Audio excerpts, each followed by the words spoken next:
Hello, I'm Desiree. Welcome to another My NASA Data tutorial brought to you by NASA Langley Research Center in Hampton, Virginia. In this video, we are going to be reviewing how to select data, and we are going to learn how to use common plot options, as well as the show values option. So once again, we've launched the Earth System Data Explorer. Now we need to select a data set to work with. In the top left-hand corner of the screen, we'll find the button that says Dataset.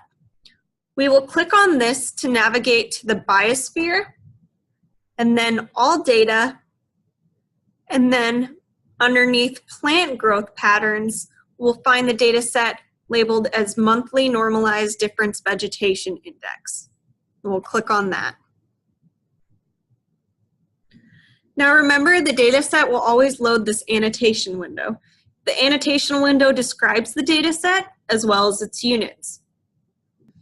NDVI is a measure of the photosynthetic activity of plants and is commonly used to estimate plant health. Vegetation indices are based on the observation that different surfaces reflect certain types of light differently. Productive vegetation tends to absorb most of the red light that hits it, while reflecting much of the near-infrared light. Therefore, the ratio of red and near-infrared bands in a remotely sensed image can be used to create an index of plant productivity. We can see here that this data set is listed as dimensionless. Dimensionless quantities are often ratios of quantities that have units, but whose units cancel out in the mathematical operation. In the case of NDVI, values closer to 1 indicate healthy or productive vegetation.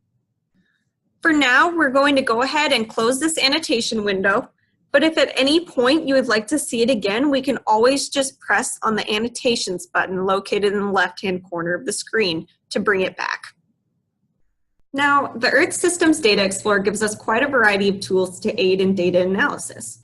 They are located underneath the Plot Options button, which is also located in the left-hand corner of the screen. Today, I will be going over several of these options that are most commonly used.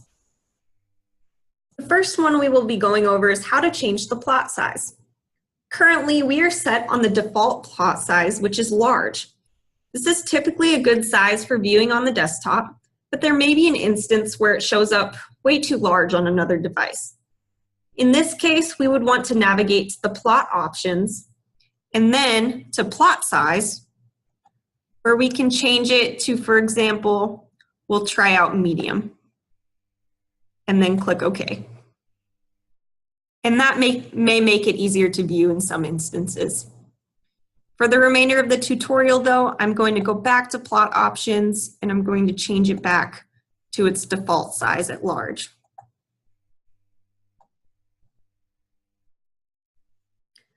Another portion of the image we can edit are the grid lines for the parallels and meridians. For instance, maybe you would like the grid lines to be more defined. This can easily be changed by, once again, navigating to plot options, and then down to the show graticule option, where we'll go ahead and select them to be black instead of gray. Then we'll go ahead and click OK.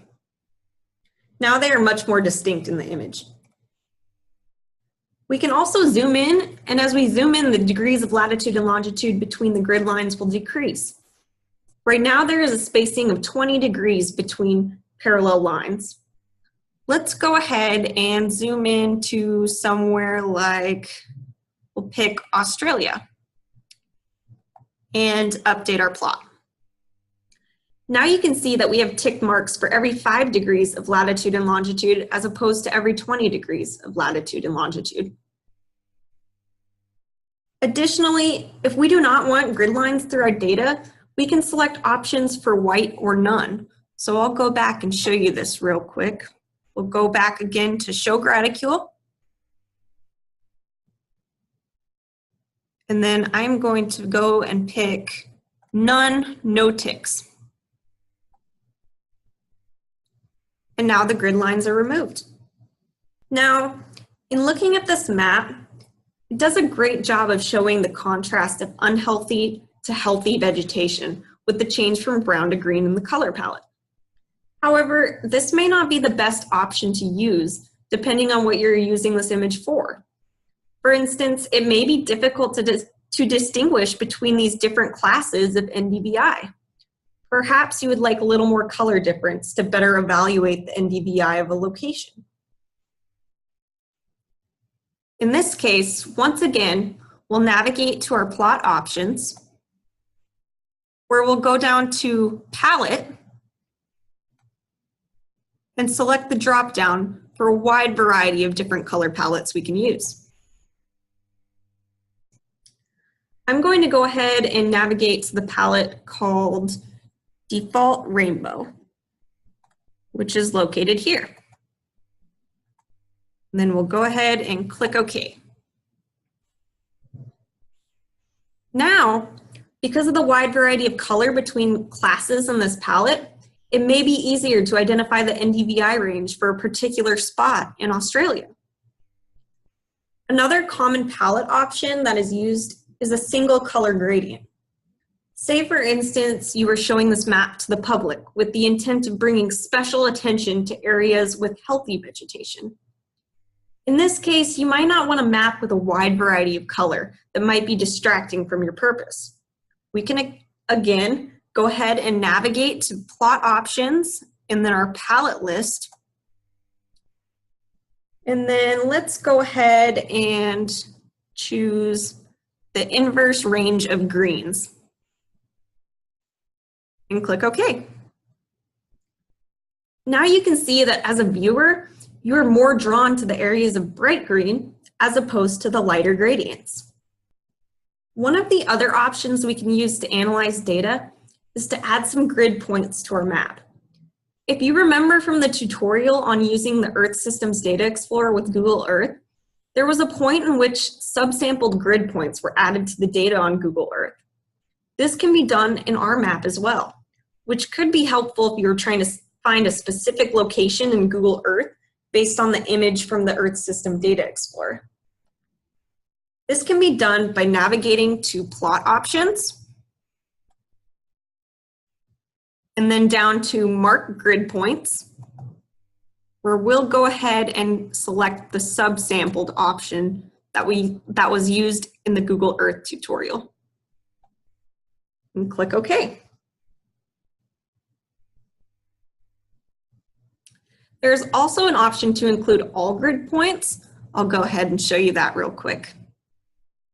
Go down to Mark Grid Options, All Points.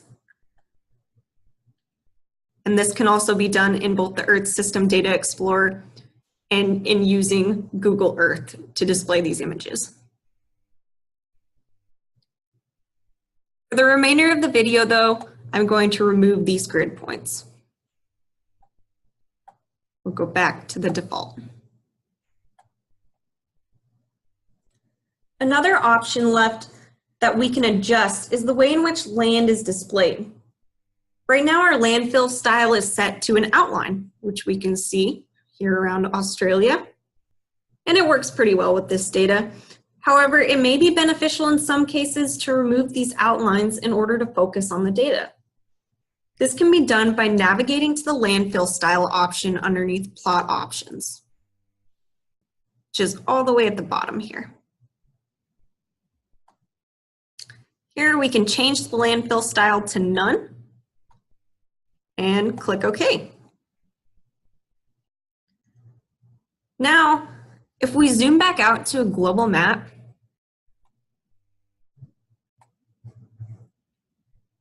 now you can see that all of the outlines have been removed and we're just looking at the data. Another option we have is to fill the land area when using oceanic data. First, let's pick a data set for the hydrosphere. So we'll navigate to Dataset, and we will go down to Hydrosphere, All Data, and then we'll select Daily Sea Surface Temperature. And I'm going to go ahead and change the color palette to Daily Sea Surface Temperatures Default, So we'll go down to palette, and instead of inverse range of greens, we'll go to its default. And click OK. And then here, for instance, you notice there's a few classes of data that are very light that may be confused with some areas of no data or land. This can be solved by just filling the land area. We once again navigate to our plot options and then down to landfill style, where we will go ahead and select filled. And then press OK. And let it load. Now there's no way to confuse the light colored classes and land area where there's no oceanic data. Lastly, say you would like to view the actual data you are working with. This can be done with the Show Values option at the top center of the screen. Let's go ahead and zoom in on a smaller area of study. So I'm going to go ahead and click the box. We'll draw our little box here in the Atlantic and update plot. Give it just a second to load here. All right. So now we'll click on the Show Values option at the top of the screen. Here, we have an Evaluate Expression box that can be used to convert your units if you would like. By clicking the Help option next to this, it shows you how to convert your variable and gives you an example of the temperature conversion from Celsius to Fahrenheit. For this example, though, we are going to use the default settings. We'll go ahead and click OK.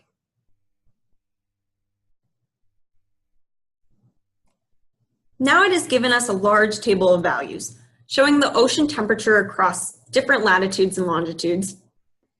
If you wanted to save this data or plot some of it in Excel, you could simply right-click on it and select the Export to Microsoft Excel button.